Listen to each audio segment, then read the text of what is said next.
Good morning students. आज हम पढ़ेंगे प्रायोगिक ज्यामिति 8th class chapter 4 geometrical constructions. बच्चों, इसमें हम क्वाड्रिलेटरल यानी चतुर्भुज को बनाना सीखेंगे।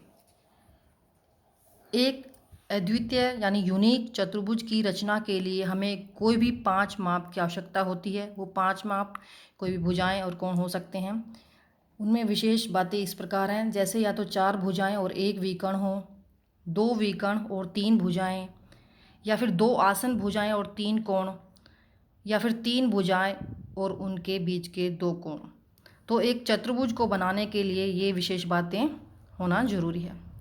लेकिन कुछ विशिष्ट स्थितियां या कंडीशन ऐसी हैं, जैसे एक वर्ग को बनाने के लिए केवल एक ही माप की आवश्यकता होती है, आयत केवल 2 माप से भी बनाई जा सकती है, और सम चतुर्भुज को भी केवल 2 माप से बनाया जा सकता है। इसी प्रकार एक पतंग को हम 3 माप की सहायता से बना सकते हैं।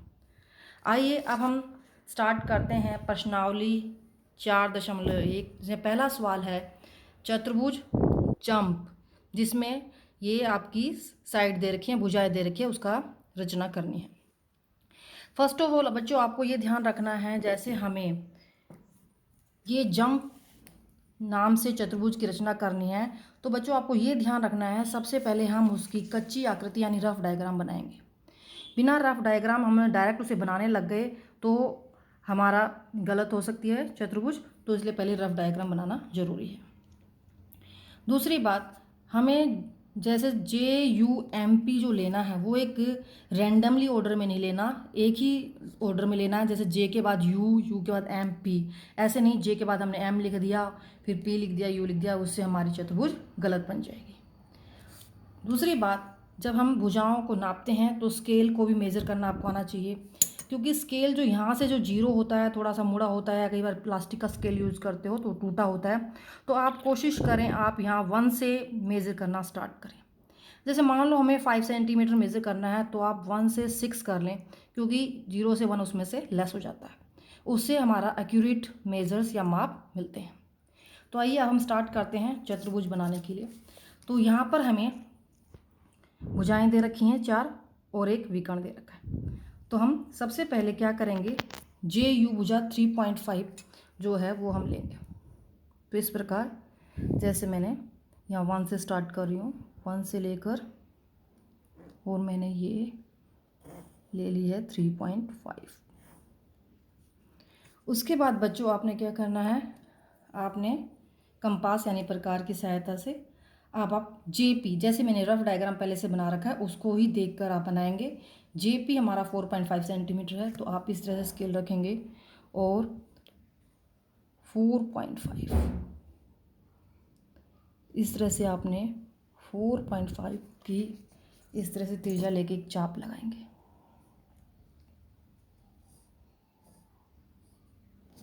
फिर बच्चों इसमें विकर्ण दे रखा था PU 6.5 है हमारा।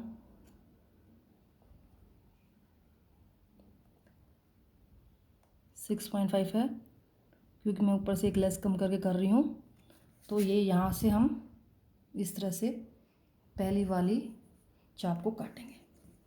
अब हम इसको मिला सकते हैं, इसको आप इस तरह से मिलाएंगे और ये यहाँ पर इससे भी मिला देंगे इस प्रकार।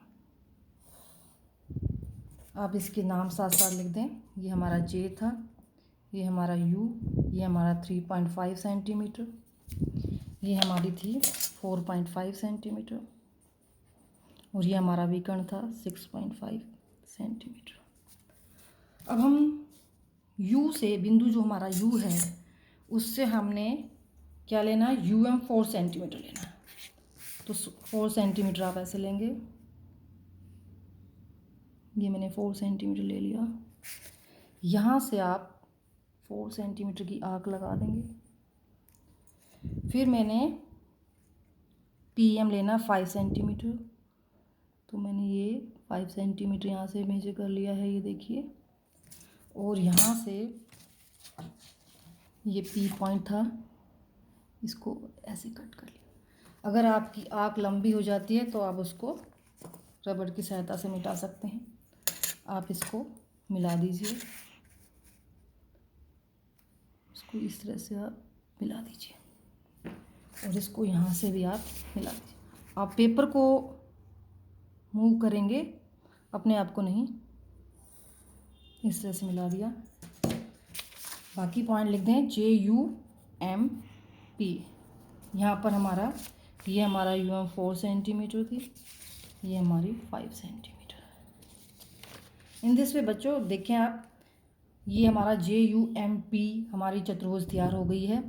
बच्चों एक तो आपने ध्यान रखना है, आपने जैसे चाप लगानी है तो आपने पेपर को मूव करना है ऐसे। और देखो मैंने यहाँ 2 पेंसिल ली थी, एक आपकी हमारी प्रकार में फिट है और एक अलग से, क्योंकि प्रकार वाली पेंसिल घिस जाती है तो हमारा गलत हो सकता है, इसलिए जब लाइनें खींचते हैं तो हम अलग से पेंसिल का प्रयोग कर सकते हैं। इसके साथ ही हम इसमें स्टेप ऑफ कंस्ट्रक्शन यानी रचना के चरण भी देखेंगे। जैसे जो मैंने बनाया है उसी को हम ऐसे लिख देंगे।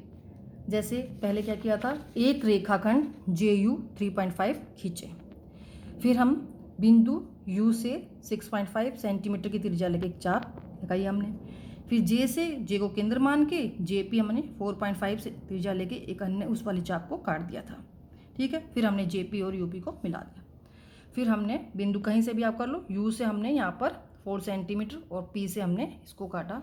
जैसे जैसे बनाया वैसे वैसे हम लिख देंगे और ये हमारी जम्प अभिष्ट चतुर्भुज जो है तैयार है।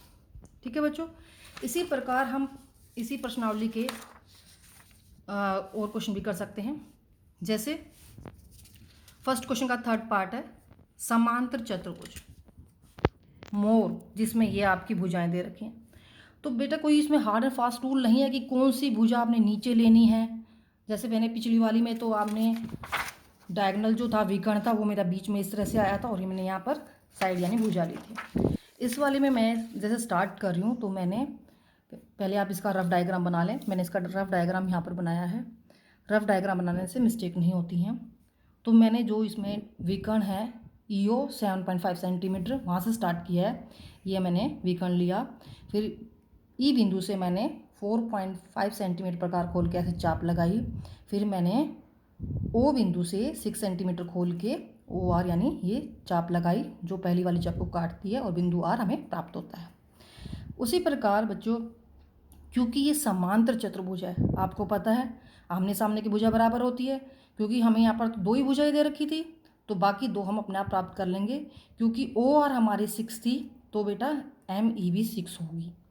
इसी प्रकार अगर RE हमारी 4.5 थी तो ये भी हमारी OM अपने आप ही 4.5 होगी, क्योंकि आमने सामने की भुजाएं बराबर होती है। तो हमने ये वाली भुजाएं भी 6 ले ली, ये 4.5 ले ली, इसको भी यहाँ पर चाप लगा ली और इस तरह से मिला दिया और हमारी चतुर्भुज MORE तैयार है। अब बच्चे हम देखेंगे सम चतुर्भुज यानी रोम्बस, सम चतुर्भुज बेस्ट BEST। मैंने इसका पहले ये देखो रफ डायग्राम बनाया है। अब इसका ओरिजिनल डायग्राम हम देखते हैं। हमने एक रेखाखंड BE 4.5 सेंटीमीटर मैंने लिया। फिर मैंने यहाँ से B बिंदु से 4.5 सेंटीमीटर की चाप से लगाई। फिर विकर्ण TE हमारा 6 सेंटीमीटर है, यहाँ से बिंदु E को केंद्र मान के हमने पहली वाली चाप को काटा। हमारा बिंदु T प्राप्त हुआ और हमने इसको ऐसे मिला दिया, BT को और TE को। उसके बाद हमने E को केंद्र मान के फिर 4.5 सेंटीमीटर T के उसी ओर हमने इस तरह से एक चाप लगाई और T से S की ओर 4.5 सेंटीमीटर चाप लगाई। हमारा बिंदु S प्राप्त हो गया, जैसे T से S को और S को E से मिला दिया। अब आप कहेंगे इसमें एक ही भुजा दे रखी थी और एक ही विकर्ण दे रखा था, क्योंकि बच्चों हमें पता है ये सम चतुर्भुज है, सारी भुजाएं बराबर हैं। तो हमने ये देखो सारी 4.5 सारी 4.5 सेंटीमीटर ली है और विकर्ण 6 है। तो जो हमारी प्रॉपर्टीज़ हैं चतुर्भुज की उनका प्रयोग करते जाएंगे। तो ये नहीं कि इसमें 4 भुजाएं नहीं दे रखी, सभी प्रॉपर्टीज़ का यूज़ करेंगे और फिर हम इस तरह से चतुर्भुजों की रचना करेंगे। इसी के साथ एक प्रश्नावली 4.1 कंप्लीट होती है। थैंक्स।